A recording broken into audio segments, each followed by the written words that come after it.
Compression Institute, and we've been talking about what we call compression for several years.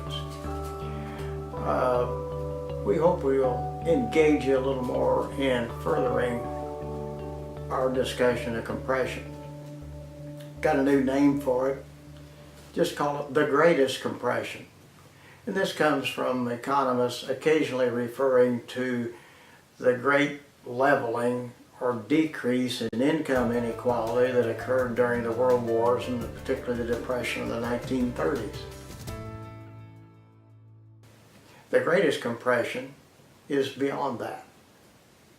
A historian named Scheidel has done a study of these things going several millennia back, and so we've had compressions of wealth in many different civilizations over a very long period of time.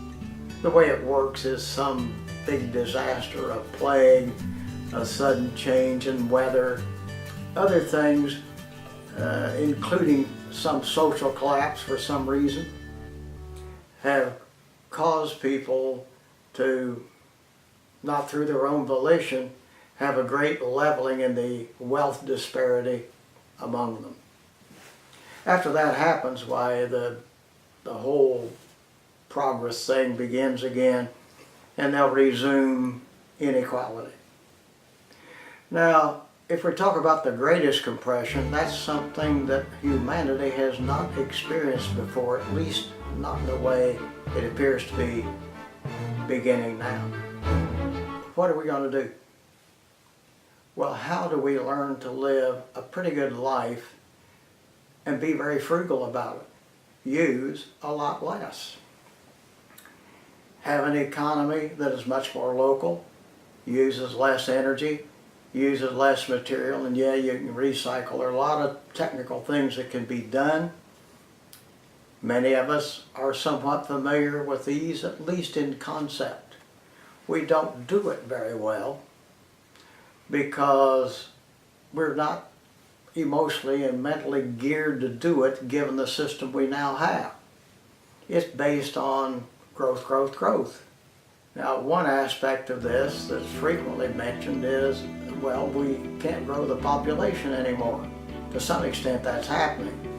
A recent study on fertility rates indicate that throughout most of the development world they are dropping, and they are continuing to drop, and thinking the way we always do, oh, this must be a great problem because we need all these young people coming along to provide the workforce and so.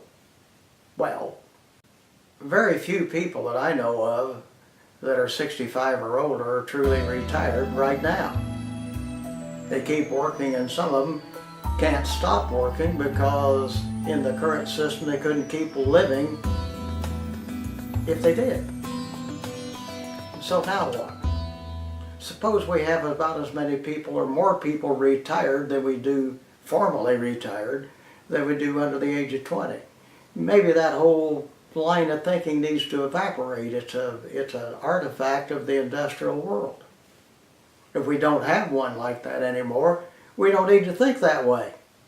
So what do we need to do to stop thinking the way we always thought and think differently about a lot of things, including retirement plans, funding of education, or just education without the funding? What is that anyway?